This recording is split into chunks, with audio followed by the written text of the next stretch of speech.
रूस के अर्जामास पर ड्रोन से अटैक हुआ। ये देखिए आप, यूक्रेन का एक और हमला। इंस्ट्रूमेंट बिल्डिंग प्लांट पर यह अटैक किया गया। यूक्रेनी ड्रोन हमले में भारी नुकसान, भारी तबाही। ये देखिए कितना बड़ा धमाका हुआ।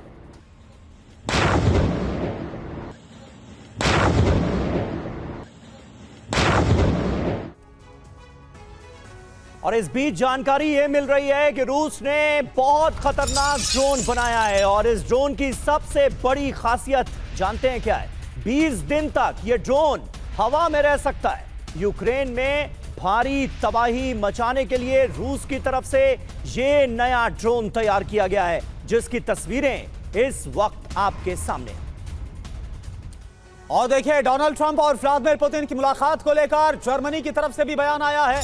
कोई फैसला यूक्रेन यूरोप के बिना ना हो, यानी जर्मनी ने भी यह कहा है कि जो भी फैसला हो इसमें यूरोप और यूक्रेन को शामिल करना जरूरी है। रूस को सम्मान मिलेगा तो शांति नहीं होगी।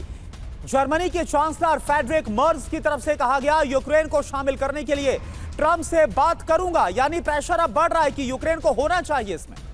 तो देखिए, नाटो और रूस के बीच कैसे तलवारें खिंची हुई हैं। महामुलाकात से पहले महायुद्ध के आसार। ट्रंप पुतिन की मुलाकात पर जर्मनी के तेवर सख्त नजर आ रहे हैं। यूक्रेन यूरोप के बिना कोई फैसला नहीं होना चाहिए, यह कह दिया गया है। रूस की आक्रामकता से हमारे सुरक्षा ढांचे को खतरा है। सिर्फ रूस से वार्ता करके युद्ध को रोका नहीं जा सकता। फ्रेडरिक मर्ज की तरफ से, जर्मन चांसलर की तरफ से यह कहा गया है। मायने क्या है? वार्ता में यूक्रेन यूरोप का शामिल होना जरूरी।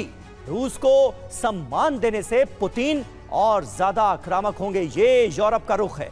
रूस और यूक्रेन के बीच युद्ध विराम आसान नहीं होगा। मेजर जनरल ब्रजेश कुमार हमारे साथ मौजूद हैं। ब्रजेश जी, पूरी ताकत लगा दी है यूरोप ने इस बात के लिए कि किसी तरह से इस मीटिंग में ज़ेलेंस्की शामिल हो, यूरोप का भी कोई रिप्रेजेंटेटिव वहां पर मौजूद रहे। आपको लगता है कि मौजूदा हालात में यह मुमकिन है? क्योंकि ज़ेलेंस्की शामिल हो सकते हैं, यह खबर आई, लेकिन कोई आधिकारिक कंफर्मेशन अभी तक अमेरिका की तरफ से नहीं।